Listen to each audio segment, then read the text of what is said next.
On the evening of October 12, 2018, the small town of Bakersville, Georgia, settled into a warm, humid dusk, the air thick with the scent of rain-soaked, fallen leaves. The house on the corner of Elm Street, owned by Lauren and Michael Wilson, glowed with a soft, inviting light that spilled from its windows onto the neatly trimmed lawn. Inside, the kitchen was a tableau of domesticity, its oak table cluttered with papers and a half-empty coffee mug. Lauren Wilson, a woman of 35 with a steady gaze that belied her gentle smile, sat at the table, her fingers methodically turning the pages of a thick stack of documents. Her posture was deliberate, each movement calculated, as if she were performing a ritual she had rehearsed in her mind countless times. Across from her, Michael, her husband of 10 years, slumped slightly in his chair, his broad shoulders hunched from exhaustion. He rubbed his temples, the strain of a long day as a warehouse foreman etched into the lines of his face. The faint hum of the refrigerator filled the silence between them, a mundane sound that seemed to anchor the room in normalcy. The documents before Lauren were no ordinary paperwork. They were the terms of a life insurance policy, a $1 million safety net she had spent weeks researching. She had presented the idea to Michael earlier that week, framing it as a prudent step for their future, a safeguard against the unpredictability of life. Her voice had been calm, persuasive, weaving a narrative of responsibility and care. Michael, whose trust in his wife had always been unwavering, barely glanced at the fine print. His eyes, heavy with fatigue, skimmed the pages before he scrawled his signature, a bold, careless flourish that seemed to dance across the paper. To him, the act was a formality, a gesture to appease Lauren's insistence on planning for worst-case scenarios. He did not notice the slight tremor in her fingers as she gathered the papers, nor the way her lips pressed into a thin line as she slid the documents into a sleek black folder. Outside, a gentle breeze stirred the branches of an ancient oak tree, casting shifting shadows across the kitchen floor, their patterns twisting like omens in the dim light. Michael's trust in Lauren was rooted in a decade of marriage, though the years had not been without strain. Their early days together had been filled with laughter and shared dreams, when Lauren's warmth had drawn him in like a moth to a flame. She had been vibrant then, her ambitions as a graphic designer fueling late-night conversations about a life filled with travel and success. But time had worn away that spark. The couple's arguments had grown frequent, sparked by mounting debts, an oppressive mortgage, a car loan, medical bills from caring for Lauren's ailing mother. Michael, steadfast and stubborn, refused to consider selling their home or cutting back on expenses, believing hard work would see them through. To Lauren, his refusal felt like a chain, binding her to a life of struggle she could no longer endure. She saw in him not just the man she had once loved, but an anchor dragging her into deeper waters. The insurance policy, with its promise of financial freedom, had taken root in her mind weeks ago, though she buried the darker implications of her plan deep within her thoughts, unwilling to confront them fully. As Michael rose from the table, stretching his arms with a tired groan, Lauren's eyes followed him. He moved to the sink, rinsing his coffee mug with the absent-minded precision of routine. His presence filled the room, solid and familiar. Yet to Lauren, it was as if a stranger stood before her. The weight of their shared history pressed against her, mingling with the resentment that had grown like a weed in her heart. She stood, her chair scraping softly against the hardwood floor, and crossed the kitchen to the hallway. The staircase leading to the second floor loomed ahead, its polished wooden steps gleaming faintly under the glow of a single overhead light. Lauren paused at the base, her hand resting lightly on the banister. The stairs, a feature of the old house they had painstakingly restored, had always been a point of pride. Each step was smooth, worn by years of footsteps, a testament to the home's history. But now, as Lauren's gaze lingered on the fourth step from the top, she saw it differently, not as a piece of their past, but as a tool for her future.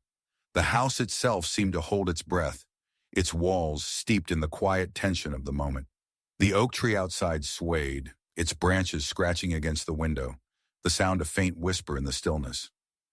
Lauren's fingers tightened briefly on the banister before she released it, turning back toward the kitchen. Michael had already retreated to the living room, the soft drone of the television filtering through the open door. She stood alone in the hallway, her reflection caught briefly in a small mirror hanging on the wall. Her face was calm, composed, but her eyes held a flicker of something else. Resolve, perhaps, or the shadow of a choice she had not yet fully acknowledged. The insurance papers, now tucked safely in a drawer, were more than a contract. They were a promise, a way out of the life that suffocated her. As she turned off the kitchen light, plunging the room into darkness, the shadows of the oak tree stretched longer, creeping across the floor like fingers reaching for something just out of grasp. That night, as Michael slept soundly in their bedroom, Lauren remained awake. She sat on the edge of the bed, her hands folded in her lap, her mind racing. The house creaked around her, its old bones settling in the cool night air. She rose quietly, careful not to disturb her husband, and padded barefoot to the hallway. The staircase stood before her, its steps bathed in moonlight that streamed through a narrow window. She descended slowly, counting each step until she reached the fourth from the top. Kneeling, she ran her fingers over the wood, feeling its smooth surface. In her mind, she saw the future, not the one she had promised Michael, filled with security and stability, but one where she was free, unburdened by debt and disappointment. The thought was intoxicating, and though she pushed it away, it lingered, a seed planted in the fertile soil of her discontent. She returned to bed, slipping beneath the covers, but sleep eluded her. The staircase, silent and unyielding, waited below, its fourth step a blank canvas for the plan that was beginning to take shape in her heart. On the night of November 3rd, 2018, the quiet of the Wilson household in Bakersville, Georgia, shattered with a sound that cut through the stillness like a blade. Michael Wilson, returning home just after midnight from a grueling night shift at the warehouse, navigated the familiar path to the front door of the house on Elm Street. His boots, heavy with the weight of exhaustion, left faint traces of dirt on the porch as he fumbled with his keys. The air was crisp, carrying the sharp tang of autumn leaves and the distant hum of a neighbor's generator. Inside, the house was dark, save for the faint glow of a single lamp in the living room, casting long shadows across the hardwood floors. Michael, his mind dulled by fatigue, ascended the staircase to the second floor, his hand grazing the smooth banister for support. His steps were deliberate but unsteady, the toll of 12 hours of lifting crates and barking orders evident in his sluggish movements. On the fourth step from the top, his foot met an unexpected slickness, a surface that gave no traction. His body lurched forward, arms flailing as he grasped at the banister, his fingers scraping against the wood in a desperate bid to halt his fall. The effort was futile. His heavy frame tumbled backward, crashing down the stairs with a sickening series of thuds that echoed through the silent house. He landed at the base, his body crumpled unnaturally, a dark pool of blood beginning to seep from beneath his head, staining the polished floor. Lauren Wilson roused from a light sleep in their upstairs bedroom, bolted upright at the sound of the fall. Her nightgown, a pale blue cotton shift, fluttered as she rushed from the room, her bare feet slapping against the cold floor. She descended the stairs in a panic, her breath catching as she saw Michael's motionless form. Kneeling beside him, she pressed trembling fingers to his neck, searching for a pulse that was no longer there. His skin was warm but lifeless, his eyes open and unseeing, fixed on some distant point. The blood pooling beneath his head spread slowly, its edges creeping toward the baseboard, a stark contrast against the gleaming wood. Lauren's hands hovered over his body, unsure whether to touch him again or pull away. Her face, illuminated by the dim light of the hallway, contorted in what appeared to be horror, though her eyes held a fleeting vacancy, a momentary detachment that passed as quickly as it appeared. She let out a scream, raw and piercing, that carried through the open window and into the night, rousing the neighbors across the street. The Hendersons, an elderly couple who lived opposite the Wilsons, stirred from their sleep at the sound. Mrs. Henderson, peering through her curtains, saw the faint glow of the Wilson house and heard the echo of Lauren's cry. She nudged her husband, who dialed 911 with practiced calm, his voice steady as he reported a possible accident. Within minutes, the wail of sirens pierced the quiet of Elm Street, and red and blue lights flashed across the facade of the house. Paramedics arrived first, their heavy boots thudding on the porch as they entered, with a stretcher and medical bags. They knelt beside Michael, their movements swift and professional, but their expressions grew grim as they confirmed the absence of vital signs. A severe head injury, likely from the impact of the fall, had caused his death almost instantly. The police followed shortly after, their radios crackling as they cordoned off the area around the staircase. Officers moved through the house, their flashlights sweeping across the walls, noting the undisturbed order of the living room and kitchen, the neatness that suggested no struggle had occurred. Detective Roy Thompson, a man in his early 50s, with a weathered face and a habit of chewing on a toothpick, took charge of the scene. His gray eyes, sharp despite the late hour, scanned the staircase with methodical precision.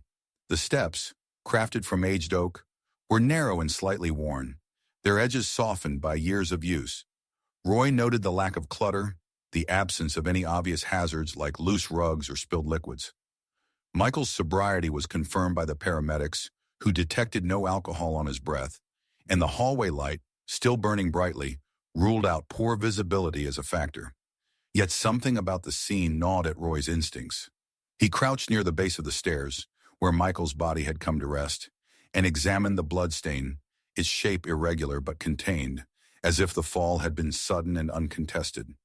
He climbed the stairs slowly, pausing at the fourth step from the top, where a faint sheen caught his eye. It was subtle, almost imperceptible in the artificial light, but it hinted at something unnatural, a detail that didn't belong. He made a mental note to return with better lighting, his suspicion a quiet ember in the back of his mind. Lauren, seated on the plush gray sofa in the living room, clutched a crumpled tissue in her hands. Her eyes, red and swollen, glistened with tears, but her posture was rigid, her shoulders squared as if bracing against an unseen force. She recounted the events to Roy in a trembling voice, explaining that she and Michael had gone to bed earlier that evening, but he had woken, complaining of thirst, and decided to fetch a glass of water from the kitchen. She claimed to have heard nothing until the sound of his fall jolted her awake. Her words were measured, her grief convincing to the officers who milled about, taking photographs and measurements. But Roy, standing across from her, noticed the way her fingers tightened around the tissue, the knuckles whitening as if holding back something more than sorrow. Her gaze darted briefly to the staircase, a fleeting glance that seemed to linger on the fourth step before returning to the floor. Roy jotted a quick note in his small, leather-bound notebook, the toothpick in his mouth shifting slightly as he chewed. He thanked Lauren for her cooperation, his tone neutral, and promised to follow up. As he stepped outside, the cool night air brushed against his face, carrying the faint rustle of leaves. The house on Elm Street stood silent once more, but the staircase, with its gleaming fourth step, held a secret that Roy was determined to uncover. The morning sun filtered through the heavy curtains of the Wilson house on Elm Street in Bakersville, Georgia, casting a pale glow across the polished hardwood floors. On November 4, 2018, Justin Clark, a 38-year-old investigator from the insurance company handling Michael Wilson's $1 million life insurance policy, arrived at the house. Justin, with his lean frame and sharp eyes framed by wire-rimmed glasses, was known among his colleagues for a relentless attention to detail, a trait that had earned him both admiration and playful jibes about finding needles in haystacks that didn't exist. He carried a small black case filled with tools of his trade, camera, evidence bags, a notepad, and approached the investigation with the precision of a surgeon. The air outside was crisp, the scent of damp earth lingering from the previous night's rain. But inside the house, the atmosphere was heavy, as if the walls themselves held their breath. Lauren Wilson greeted him at the door, her face composed into a polite smile that didn't quite reach her eyes. Her movements were stiff, her hands clasped tightly in front of her, betraying a tension that her calm demeanor sought to mask. She led Justin inside, her footsteps echoing softly as she gestured toward the staircase where Michael had met his end. Justin began his inspection with methodical care, his eyes scanning the living room, noting the orderly arrangement of furniture, the absence of clutter that might suggest a struggle. The house, though old, was meticulously maintained, its surfaces gleaming with the kind of care that spoke of pride, or perhaps something more calculated. He moved to the staircase, the focal point of the tragedy, and ascended slowly, his shoes tapping against the oak steps. Each step was worn smooth by years of use, their edges softened, but the staircase was sturdy, its construction solid. As he reached the fourth step from the top, a faint glimmer caught his attention, a subtle sheen that stood out against the matte finish of the surrounding wood. He paused, crouching to examine it more closely. The morning light streaming through a nearby window illuminated the step, revealing a slick, almost imperceptible coating. Justin ran his finger lightly across the surface, feeling a faint stickiness that clung to his skin. A subtle scent, sharp and chemical, rose from the wood, reminiscent of furniture polish or oil, though it was too faint to identify with certainty. His instincts, honed by years of investigating dubious claims, stirred.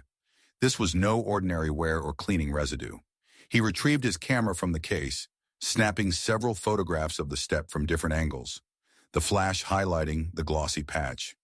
With a gloved hand, he swabbed the surface with a cotton bud, carefully sealing it in a plastic evidence bag, which he labeled with precise, printed handwriting. Lauren stood at the base of the stairs, watching him with an air of detached courtesy. Her posture was rigid, her arms crossed, and though she offered occasional comments about the house's upkeep, her eyes avoided the staircase, darting instead to the windows or the floor. Justin noted her unease, the way her fingers twitched slightly as she adjusted her sweater, as if anchoring herself against an unseen current. He asked no questions, preferring to let the house speak for itself, and continued his inspection, checking the banister for marks, the walls for scuffs, anything that might contradict the narrative of a simple accident. Finding nothing out of place, he thanked Lauren and left, promising to follow up with the insurance company's findings. As he drove back to his office in downtown Bakersville, the image of that fourth step lingered in his mind, its glossy surface an anomaly that refused to fade. Back at his desk, surrounded by stacks of files and the hum of fluorescent lights, Justin prepared the swab for laboratory analysis. He sent it to a forensic lab in Atlanta, along with detailed notes about the case. 2 days later, on November 6th, the results arrived in his email, confirming his suspicions. The substance on the step was a transparent furniture lacquer, applied recently, its chemical composition distinct from the wax used on the rest of the staircase. What struck Justin as peculiar was the specificity of the application. Only the fourth step bore the lacquer, while the others remained untouched. If the staircase had been polished or refinished, the treatment would have been uniform, not confined to a single, strategically placed step. The findings sent a ripple of unease through him, transforming his initial curiosity into a quiet certainty that something was amiss. He picked up the phone and dialed Detective Roy Thompson, the officer overseeing the police investigation into Michael's death. Roy, whose skepticism about the accident had been simmering since his initial visit, listened intently as Justin described the lab results. The detective's interest sharpened, his mind already turning over the implications of this new evidence. Roy decided to revisit the Wilson house that afternoon, armed with Justin's findings. He arrived alone, his unmarked sedan pulling into the driveway as the sun dipped low, casting long shadows across the lawn. Lauren was not home, a fact that suited Roy's purposes. He let himself in with a key provided by the department, his toothpick shifting in his mouth as he moved directly to the garage. The space was cluttered but organized, with shelves lined with tools, paint cans, and boxes of household miscellany. Roy's eyes scanned the shelves until they landed on a small, unmarked can tucked behind a stack of old paint rollers. He pulled it out, noting the label, a brand of transparent furniture lacquer matching the lab's description. The can was half empty, its rim stained with dried residue. Roy donned gloves and bagged it, his movements careful but swift. A quick check with a portable fingerprint kit revealed smudges on the can's surface, later confirmed to belong to Lauren Wilson. The discovery sent a jolt through him, the ember of suspicion in his chest flaring into a steady flame. He stood in the garage, the can in his hand, and considered the implications. A single lacquered step, a hidden can, fingerprints. The pieces were beginning to form a picture, one that suggested intent rather than accident. Roy returned to the staircase, crouching once more at the fourth step. In the daylight, the sheen was less noticeable, blending with the natural gloss of the wood. But now that he knew what to look for, it was unmistakable. He ran his hand over the neighboring steps, finding them dry and slightly rough. untouched by the lacquer. The precision of the application struck him as deliberate, a calculated act designed to go unnoticed by a casual observer. He took additional photographs, his camera clicking softly in the empty house, and made a mental note to request a warrant for a more thorough search. As he stepped outside, locking the door behind him, the oak tree in the front yard swayed in the evening breeze, its branches casting jagged shadows across the porch. Roy drove back to the station, the can of lacquer secured in an evidence bag on the passenger seat. He knew he needed more than physical evidence to build a case, but the lacquer was a crack in the facade of Lauren's story, and he intended to pry it open. The house on Elm Street stood silent as he left, its staircase holding its secret tightly, but Roy felt the weight of the truth beginning to shift, like a stone dislodged from a crumbling wall. The investigation into Michael Wilson's death gained momentum as Detective Roy Thompson and insurance investigator Justin Clark delved deeper into the circumstances surrounding the tragedy. On November 7, 2018, in the quiet town of Bakersville, Georgia, the two men sat in Roy's cluttered office at the police station, surrounded by stacks of case files and the faint aroma of stale coffee. Roy, his toothpick rolling between his lips, pored over the financial records of the Wilson household, obtained through a subpoena. The documents painted a grim picture: a mortgage that consumed nearly half of Michael's monthly income, a car loan with missed payments, and mounting medical bills for the care of Lauren's mother, who had battled cancer until her death 6 months prior. The weight of these debts was crushing, a silent pressure that had strained the Wilson marriage to its breaking point. Justin, seated across from Roy, cross-referenced the financial data with the life insurance policy Lauren had insisted Michael sign just a month before his fatal fall. The policy, valued at $1 million, stood out like a beacon in the sea of red ink, a potential lifeline that could erase the family's financial burdens in an instant. The timing of its activation, so close to Michael's death, struck both men as more than coincidental, a thread they were determined to pull. Justin, ever meticulous, had spent the previous evening combing through Lauren's phone records obtained from her service provider. Among the routine calls to family and friends, one entry caught his attention: a brief conversation with a local hardware store on October 27th, just 7 days before Michael's fall. The store's manager, when contacted, confirmed that Lauren had ordered a specific brand of transparent furniture lacquer, the same type found on the fourth step of the staircase. The purchase was unusual, as the manager noted that Lauren had never before bought such a product, and no records indicated any home improvement projects at the Wilson residence. Justin's fingers tapped rhythmically on his notepad as he processed this information, his mind piecing together the implications. The lacquer, applied to a single step, was not the act of someone maintaining their home, but a calculated move, one that required forethought and secrecy. He shared this discovery with Roy, who nodded slowly, his gray eyes narrowing as he added the detail to his growing list of suspicions. Roy took to the streets of Bakersville, canvassing the neighbors on Elm Street to uncover any additional clues. He knocked on the door of Mrs. Henderson, a widowed woman in her 70s who lived directly across from the Wilsons. Her small, tidy home smelled of lavender and old books, and she welcomed Roy with a cup of tea, her hands trembling slightly from age. As they sat in her living room, surrounded by framed photographs of her grandchildren, Mrs. Henderson recounted a peculiar observation. On the night of October 28th, she had been unable to sleep and had stood at her window, gazing out at the quiet street.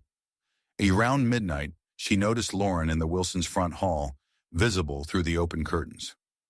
Lauren was crouched near the staircase, her movements slow and deliberate, as if polishing or inspecting something. Mrs. Henderson had assumed it was late-night cleaning, a common enough activity for a fastidious homeowner, but the memory now took on a sinister hue in light of Roy's questions. She mentioned that Lauren had seemed unusually focused, her figure illuminated by the glow of a flashlight rather than the hallway's overhead light. Roy thanked her, his toothpick shifting as he jotted down her account, the image of Lauren at the staircase burning into his mind. Meanwhile, Lauren Wilson carried herself with the poise of a grieving widow, her actions carefully orchestrated to maintain the facade.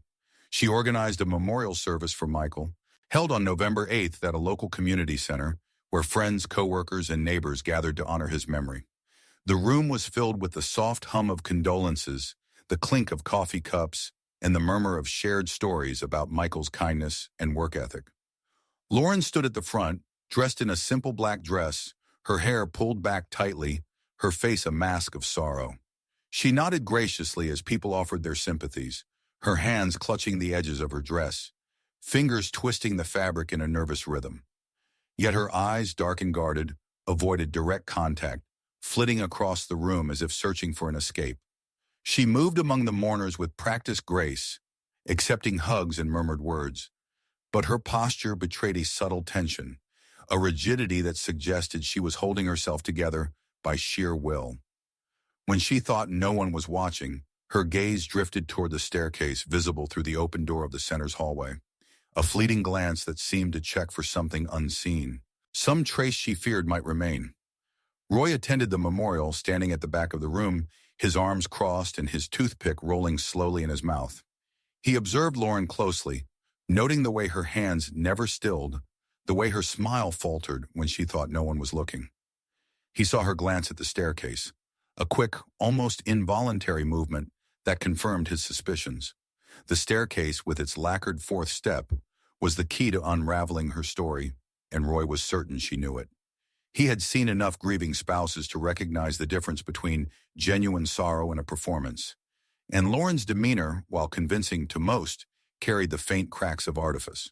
Her tears were real, but they seemed to spring from a source other than grief. Perhaps guilt or fear, or the strain of maintaining a lie.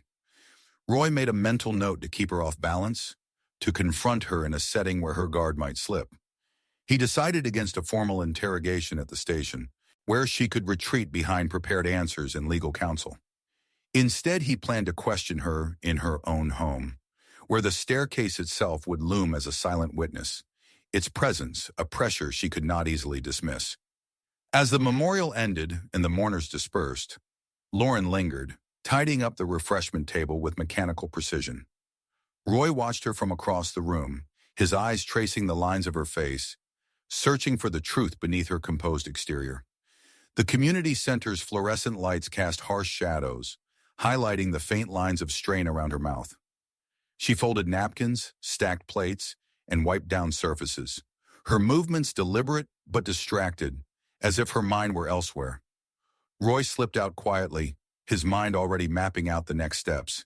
He needed more evidence, something concrete to tie Lauren to the lacquer beyond the fingerprints on the can.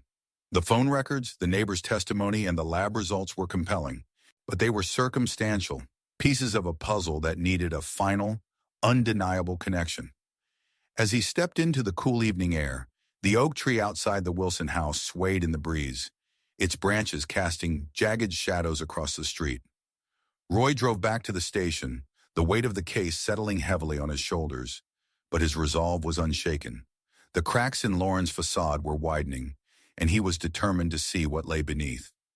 On November 10, 2018, the Wilson house on Elm Street in Bakersville, Georgia, stood bathed in the soft light of a late autumn afternoon, its exterior serene, but its interior charged with an unspoken tension. Detective Roy Thompson and insurance investigator Justin Clark arrived at the house under the guise of clarifying details for the insurance payout tied to Michael Wilson's death. The air was cool, carrying the faint scent of wood smoke from a neighbor's chimney, and the oak tree in the front yard cast long, skeletal shadows across the porch. Lauren Wilson opened the door, her face composed but her eyes wary, as if she sensed the visit was more than routine. She invited them into the living room, her movements sharp and abrupt, like a marionette jerked by invisible strings.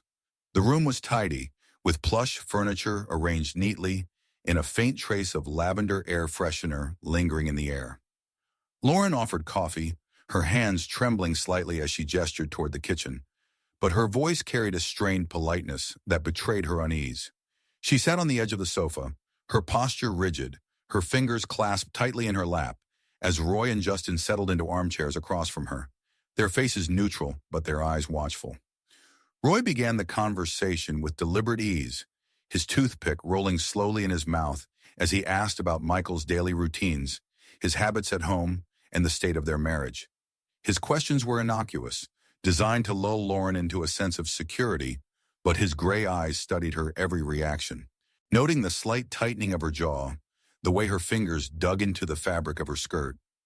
Lauren answered with practiced calm, describing Michael as a hard-working man, devoted but often tired, their marriage stable despite the financial pressures that had weighed on them. Her words were careful, rehearsed, but her body language told a different story. Her shoulders hunched slightly, as if bracing against an invisible blow. Roy shifted the conversation to the staircase, mentioning casually that he had noticed an unusual sheen on one of the steps during his initial inspection. Lauren's face paled, her skin taking on an ashen hue, but she quickly recovered, her lips curving into a faint smile. She explained that she had polished the staircase recently, wanting to refresh its appearance, a task she claimed was part of routine maintenance. Her voice was steady, but her eyes flicked briefly toward the hallway, where the staircase loomed like a silent witness. Justin, seated quietly until now, reached into his briefcase and produced a photograph of the lacquer can found in the garage, its label clearly visible. He slid it across the coffee table, his movements deliberate, and asked why she had purchased the lacquer when no renovations had been undertaken in the house. Lauren's fingers tightened on the armrest of the sofa, her knuckles whitening as she hesitated, her gaze dropping to the photograph. After a moment, she lifted her eyes, her expression composed, but her voice slightly higher than before. She claimed she had intended to experiment with the lacquer on some furniture, but had changed her mind, leaving the can unused in the garage. The explanation was plausible, but Justin noted the slight tremor in her hands, the way her eyes darted away from his, seeking refuge in the patterns of the rug beneath their feet. Roy watched her closely, his toothpick pausing as he absorbed her response, sensing the fragility of her composure. He made a mental note of her hesitation, the crack in her carefully constructed narrative that hinted at something deeper, something hidden. Before leaving, Roy requested permission to inspect the staircase once more, citing a need to confirm details for his report. Lauren's reluctance was palpable, her smile faltering as she nodded, her hands smoothing her skirt in a nervous gesture. She led them to the hallway, standing at the base of the stairs as Roy ascended, his steps slow and deliberate. Justin followed, his eyes fixed on the fourth step from the top, where the lacquer had been identified.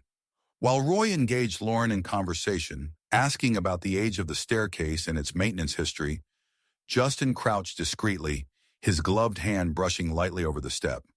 The surface was still slick, the lacquer intact despite Lauren's claim that she had scrubbed the staircase clean after Michael's fall. The texture was unmistakable, a glossy film that stood out against the duller finish of the surrounding steps. Justin's pulse quickened, his suspicion confirmed, but he kept his expression neutral, rising to his feet and nodding to Roy, as if satisfied with the inspection. Lauren's eyes followed them, and Roy caught the flicker of panic in her gaze, a momentary lapse that betrayed her awareness of the step's significance. Roy thanked Lauren for her time, his tone polite, but laced with an undercurrent of scrutiny. As they stepped outside, the evening air cool against their skin, he felt the weight of the moment settle over him.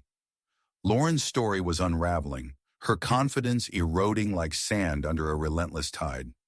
That evening, Roy secured a warrant for a thorough search of the Wilson house, his request bolstered by the lab results, the fingerprints on the lacquer can, and Mrs. Henderson's testimony. The search, conducted at dawn the next day, yielded damning evidence.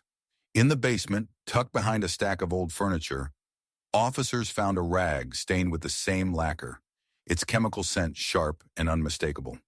Nearby, a pair of latex gloves, crumpled and discarded, bore traces of the same substance. Forensic analysis later confirmed Lauren's fingerprints on the gloves, tying her directly to the application of the lacquer. Roy stood in the basement, the dim light casting shadows across the concrete floor, and felt the pieces of the puzzle snap into place. Lauren's facade, so carefully maintained, was crumbling, her every action now a thread leading back to the fourth step. As the officers bagged the evidence, Roy knew that the trap was closing, and Lauren, whether she realized it or not, was already ensnared. On November 15, 2018, the air in Bakersville, Georgia, carried a chill that seeped into the bones, a fitting backdrop for the culmination of the investigation into Michael Wilson's death. Lauren Wilson was arrested at her home on Elm Street, the once welcoming house now a silent witness to her downfall. Two uniformed officers escorted her from the front door, her wrists bound by cold steel handcuffs, her face a mask of resignation as she stepped into the back of a police cruiser. The oak tree in the front yard stood motionless, its branches no longer swaying, as if the house itself had exhaled its final breath. At the Bakersville police station, Lauren sat in a stark interrogation room, its gray walls and flickering fluorescent light amplifying the weight of the moment. Her hands, no longer trembling, rested limply on the metal table, her fingers tracing the edge of a scratch in its surface. Detective Roy Thompson and insurance investigator Justin Clark sat across from her, their expressions unreadable. A file of evidence spread between them like a map of her undoing. The interrogation began with Lauren maintaining her story of an accident, her voice steady but hollow, as if reciting a script she no longer believed in. She described Michael's fall as a tragic mishap, a consequence of his fatigue and the old staircase's narrow steps. Her eyes remained fixed on the table, avoiding the gazes of the men before her posture rigid but fragile, like glass on the verge of shattering. Roy, his toothpick absent for once, opened the file and laid out the evidence with methodical precision. He presented photographs of the lacquered fourth step, its glossy surface stark against the matte wood of its neighbors. He produced a lab report confirming the presence of transparent furniture lacquer, applied recently and exclusively to that step. Next came the receipt from the hardware store, time-stamped a week before Michael's death, and the fingerprints on the lacquer can found in the garage, unmistakably hers. Finally, he slid forward a written statement from Mrs. Henderson, detailing Lauren's late-night activity at the staircase, her flashlight casting eerie shadows as she worked. Each piece of evidence landed like a stone, eroding the foundation of Lauren's narrative. Lauren's composure wavered as the weight of the evidence pressed against her. Her shoulders slumped, her fingers ceasing their restless tracing of the table's surface. She remained silent for a long moment, her gaze locked on a single point, as if searching the scratched metal for an escape that did not exist. When she finally lifted her head, her eyes were wet, tears pooling but not yet falling, reflecting the harsh light of the room. She began to speak, her voice low and unsteady, unraveling the truth she had fought to conceal. She described a life suffocated by debt, the relentless pressure of bills that piled higher with each passing month. Michael, once her partner in dreams, had become a stranger, his stubborn refusal to confront their financial ruin a wedge between them. His indifference, his late nights at the warehouse, his dismissal of her fears had eroded her love, leaving only resentment in its place. The insurance policy, she admitted, had been her plan, a desperate bid for freedom from the chains of their shared life. She had not intended to kill him, only to cause a stumble, a minor injury that would prompt a claim without ending his life. But the lacquer, applied in a moment of reckless determination, had made the step too slick, and her plan had spiraled into tragedy. Roy listened without interruption, his face impassive but his mind cataloging every word. He saw in Lauren not just a perpetrator, but a woman broken by circumstance, her pain as real as her guilt.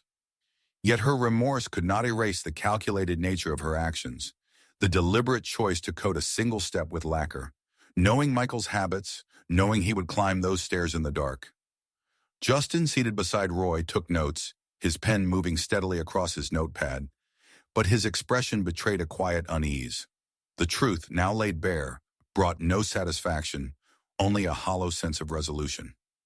The interrogation ended with Lauren's head bowed, tears finally spilling down her cheeks, her confession a heavy weight that filled the room with silence. She was led away, her footsteps echoing in the corridor, a stark contrast to the life she had envisioned when she first conceived her plan. The trial took place 3 months later, in February 2019, in a courthouse on the edge of Bakersville. The courtroom was small, its wooden benches filled with locals who whispered about the case that had shaken their quiet town. The prosecution presented an airtight case, built on the physical evidence and Lauren's own confession. The defense argued that her intent was not to kill, painting her as a desperate woman driven to a reckless act by financial ruin and emotional neglect. But the jury, after deliberating for only 6 hours, returned a verdict of guilty on the charge of second-degree murder. The judge, a stern woman with gray hair pulled tightly into a bun, sentenced Lauren to 20 years in prison, her words echoing in the hushed courtroom. Lauren stood motionless as the gavel fell, her face drained of color, her eyes fixed on the floor. She was escorted from the courtroom, her black dress a stark contrast to the pale walls, her steps slow and measured, as if she were already fading into the life that awaited her. Justin closed the insurance case the following week, denying the payout due to the fraudulent circumstances of Michael's death. He sat in his office, surrounded by files and the hum of a computer. But the victory felt empty. The truth had been uncovered, but it brought no sense of triumph, only a lingering question of what might have been had Lauren chosen a different path. Lauren, now confined to a cell in a women's prison outside Atlanta, spent her days in a small gray room with a single mirror bolted to the wall. She stared into it often, her reflection familiar yet lifeless. The spark that had once defined her extinguished. The staircase on Elm Street remained empty, its fourth step still bearing the faint gloss of lacquer, a silent testament to her crime. The house, sold at auction months later, stood as a monument to a life unraveled, its walls holding the echoes of a truth that had finally found its way to light.